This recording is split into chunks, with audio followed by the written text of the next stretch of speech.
And I was like, my God, is this happening? Is this really what is going on? And I had several conversations with them. I liked them. And I hired an editor who took my manuscript, and we had a number of sessions about what did I want to say? How did I want to say it? Did I really want to say it this way? And the bottom line is my book was published in February of 2021. And I credit that to, certainly I worked on it, but that Toastmaster who encouraged me. So that evaluation led to. Welcome to D50 After Dark. I'm your host, Mickey Bennett, and today we will be having one more conversation with our program quality director, distinguished Toastmaster, Denise Castile. We're going to have a great conversation. Welcome back to D50 After Dark. I'm your host, Mickey Bennett, and Denise, welcome back to the show. Thank you. Thank you so much. I've enjoyed talking to you so much today, and we've just barely scraped the tip of the iceberg on program quality director. There's a lot to it, but I want to get back to talking about you and your Toastmasters journey. And I understand that your participation in Toastmasters, I'm sure it's impacted your life in many ways. Yes. But you have a specific story to share with us about something that Toastmasters drove you to do. I do. I shared in another conversation that we had, Mickey, that I have a heart journey. Yeah. And it was bound to come out, right? So I did a speech, and I did this speech, and my evaluator gave me an evaluation, like we all have. And after the evaluation, I got a phone call that same evening. And when I saw my evaluator's name, and we had been on some other committees together, and so I had my evaluator's name and the number popped up, and I said, hello? I thought maybe he wanted to take back his evaluation. I didn't know. So, but I answered, and my evaluator said, have you ever thought about writing a book? And like a lot of people, I said, sure. I had no idea where this was going. And he said, I think you should write a book about your heart journey. And I said, well, no, probably not. I said, that was a 5 to 7 minute speech. Yeah. And granted, I may have gone over a little bit, but I don't have enough content for a book. And he said, no, I believe you do. I think if you think about it and put your heart and soul in it, I think you can come up with a book about your heart journey. And I was just kind of dismissive. I said, okay, sure, whatever you say. I wanted to be respectful.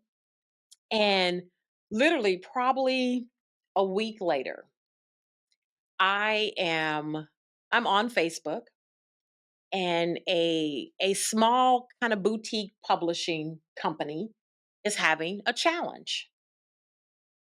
So I signed up for the challenge. It's a writing challenge.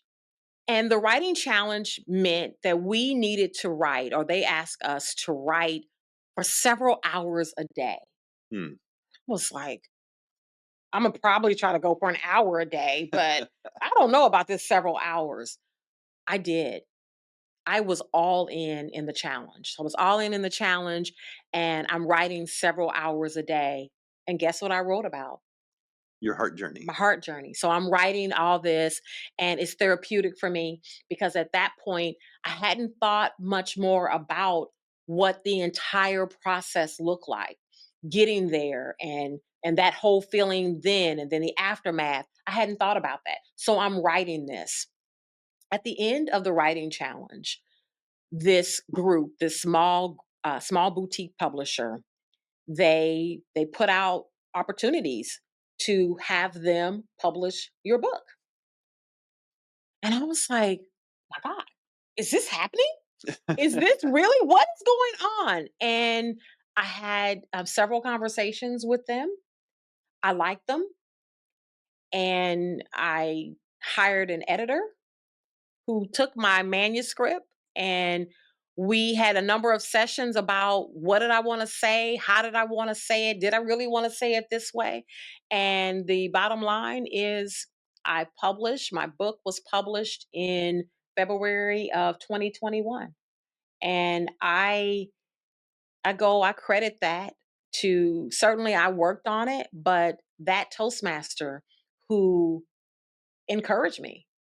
So that evaluation led to me writing my first book. Can we say who it was? Absolutely, we can. That person, they're in my acknowledgement. I have a heart of gratitude for distinguished Toastmaster MJ Presley for planting the seed about writing a book about my heart journey. So it was MJ. MJ, what a wonderful man. I know Absolutely. MJ. We all know MJ. We all know MJ. Yeah. That is so cool. And it's just such an amazing part of the story that, like, an evaluator, you would think maybe some of us take evaluations for granted by now. We're going to hear about our body language and grammar, but there's so much more impact that an evaluator can have. And for him to reach out to you afterwards and say, you've got something here, this is a magical story, and I think there's an audience for it, and to encourage you along, that's fantastic. He absolutely did. And MJ, he says, well, I just said, no, he did so much more than just make a suggestion. Yeah. Yeah. The book, I'm sure at some point in my life, I would have written a book, I suppose, but I don't think it would have been about my heart journey. Yeah. Yeah. He did that. It was his encouragement. Yeah. And you've talked to him since publishing the book? Absolutely. Yeah. Yeah, absolutely. Yeah. I gave him a free copy. Okay. Yeah. Very cool. Right? Yeah. All right. And so writing the book, tell us about that experience, because you told us a little bit about, like, the writing challenge, and that got you warmed up and really seeing that you could do this, and the opportunity. But how long did it take you to write the book? Ooh-wee. I would say definitely several months. So as many as 5 months. Yeah. With writing and rewriting and saying, I can't say that. Um, and then more writing once the editor got involved. The publishing company, Victorious U Press is the name of the publishing company, and they had editors, but I decided that I wanted to have an external editor. And the editor and I would go back and forth because I wanted to say it this way, and she would say, no, Denise, I think your message should be this. And so we would go back and forth with that on, what exactly is my voice, and what is it, and how is it that I want to communicate my heart journey. And we came to some agreements. One of the things that we absolutely did not agree on is the title of my book. Which is? The title of my book is I Don't Want to Die Like This, a survivor's guide to thriving after a heart attack. Wow. And the owner of the publishing company, we sat down, we're on Zoom. You remember this is still, COVID is still happening, the pandemic. Sure. And she asked me, she said, tell me about that day. And so I began to tell her about the day. And I said to her, well, while I waited for Marie to go and let the paramedics in, because I thought I was going to die, I prayed, God, I don't want to die like this. Yeah. She said, stop. I said, okay, did I do something wrong? And she said, that's it. I said, what's it? She said, that's the name. And I said, you think so? And when I shared it with my editor, she said, no, it will not go anywhere. People will not appreciate that. And at the launch, and she was adamant. And I said, I got to do it. because it resonated with me. Yeah. And it was the truth. It was me. It was my voice. And at the launch, she shared with me. She said, "Denise, you were right. I was wrong."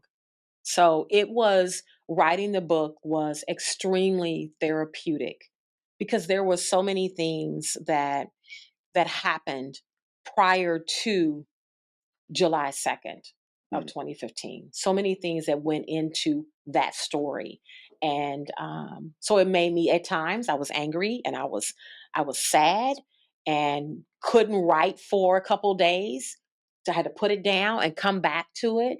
And even now I hadn't looked at some parts of it in a while. And even now it still kind of makes me emotional. But it was definitely a very emotional journey writing this particular book.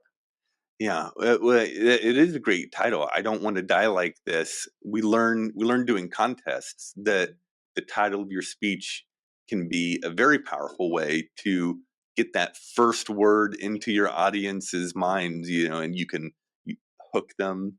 You can Absolutely. foreshadow, and a title like that does both. It's a hook. Hmm. It's a foreshadow, and I think it's a pretty great title. Absolutely. Thank Now, you. now you found this. Call her an external editor. So this is someone who didn't work for the publishing company. Correct. Somebody you found. How did you go about finding an editor? Great question. I did ask the company. Hmm. I said, are there some editors that you have worked with in the past that you'd like to work with? And this particular editor came very highly recommended, and that's how I chose her.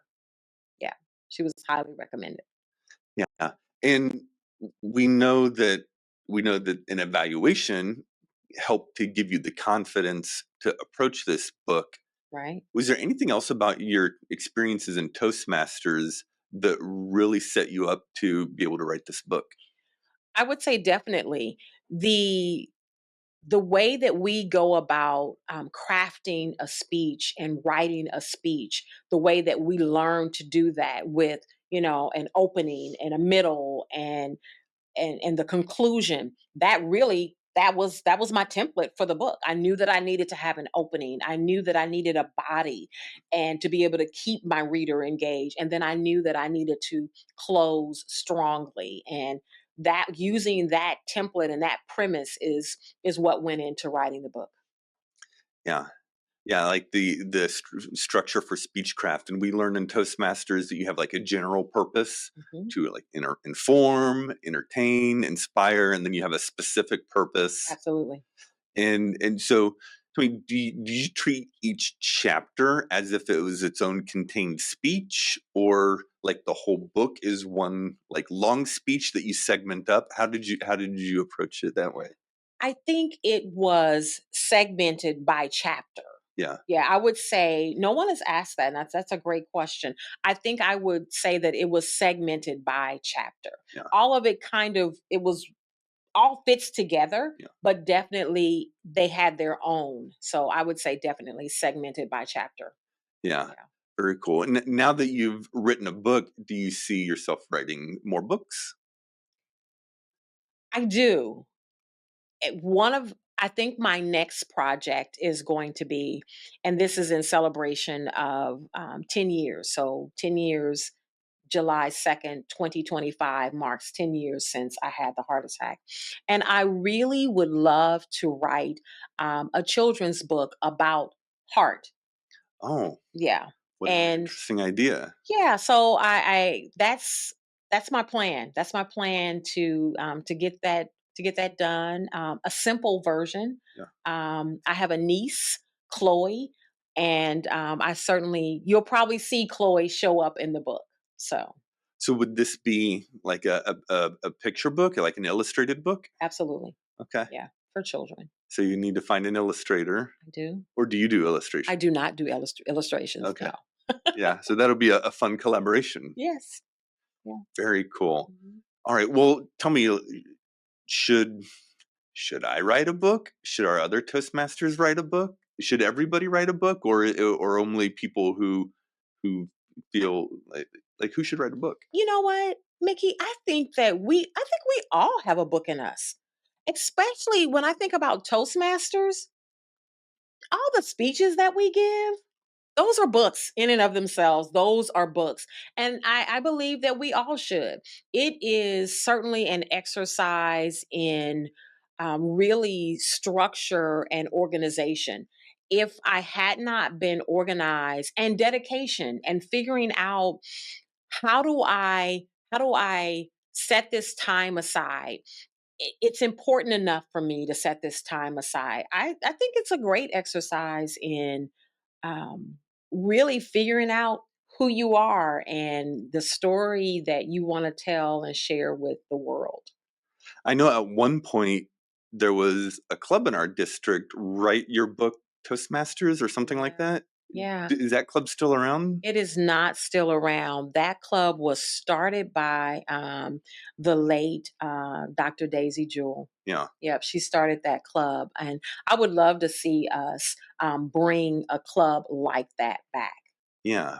Maybe some of the people who were a part of that journey. Isn't there a storytellers club somewhere? That's the voice of our producer, Tommy.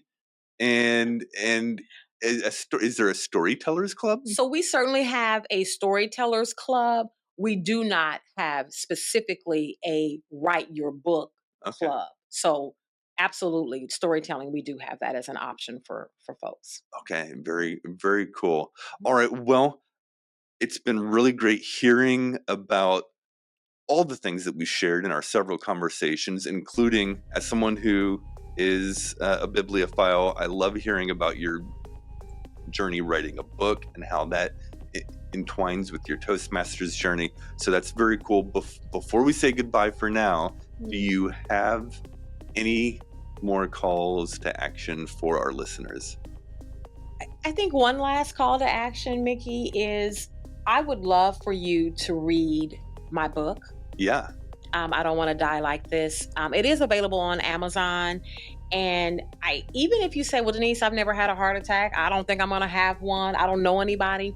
It's still a book about overcoming, right? So whatever your situation is, whatever your theme is that you have to overcome, I think it's great for that. So I would love for you to take action by buying my book, I Don't Want to Die Like This, A Survivor's Guide to Thriving After a Heart Attack. Yeah. And like I said in our first conversation, I love a good triumph story, and turning such a terrifying event like a heart attack into a purpose to go out there and save hundreds, thousands of lives through your work as teaching people CPR and the other things that you do. I think it's a really inspiring story. So regardless of your heart health, having hearing that story could inspire anybody. Absolutely. Yeah. Well, it's been so wonderful having you here today, Denise. It's been really great, and we'll have to have you back. Please, I look forward to it. Yeah. And for our listeners, thank you for tuning in again to hear the lovely and warm Denise Castile tell us all about the things she's up to. And catch us next time on D50 After Dark.